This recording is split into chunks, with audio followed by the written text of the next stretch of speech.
Admettons le joueur rouge fait son tour de jeu. C'est à nouveau mon tour de jouer.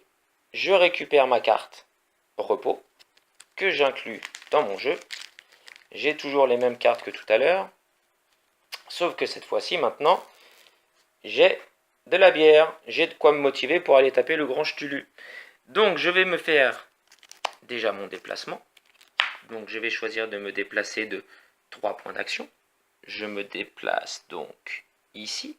Les deux piles sont de même niveau, donc j'ai le droit. Et ensuite, pour aller taper un monstre, il faut obligatoirement jouer au moins une carte combattre. Ça tombe bien, j'en ai récupéré une tout à l'heure, donc je décide de poser ma carte combattre de valeur 4.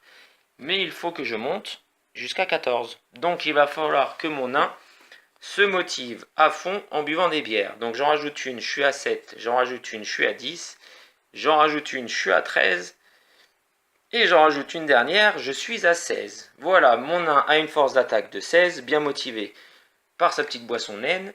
Je peux donc maintenant vaincre ce monstre, qui me rapporte donc 3 points de renommée et un jeton noir. Cette carte, je la mets immédiatement face cachée dans mon sanctuaire. Je sais que j'ai récupéré 3 points de victoire.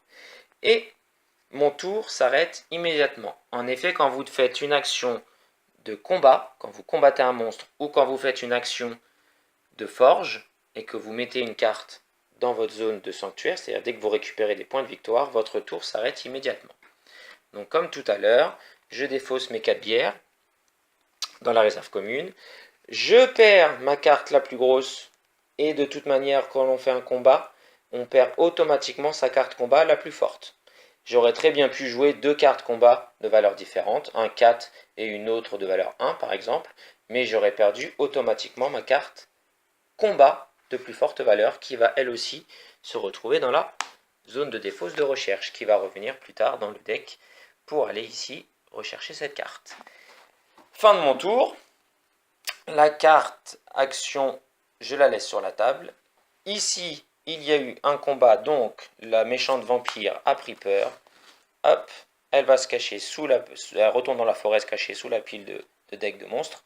Un nouveau monstre apparaît de force 8, c'est les plus petits, ceux-là c'est des petits Skaven, des petits orques qui sont pas bien méchants. Un point de victoire. Et le deuxième, un seigneur squelettique, 8 points de défense, 1 point de victoire.